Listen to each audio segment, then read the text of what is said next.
Dinakdakan ba kamo? Tara mga idol, samahan niyo ako sa 1 minuto. Magluluto tayo sa pinakamasarap at napakasimpleng pag-prepare ng dinakdakan with tofu.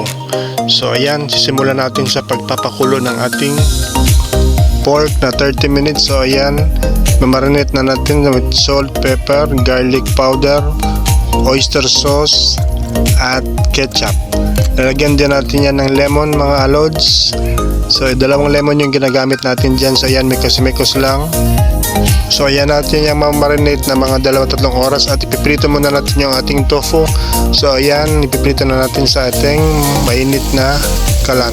So ayan, susunod natin i-grill yung ating pork slice. So ayan, na-marinate na siya na barbecue sauce.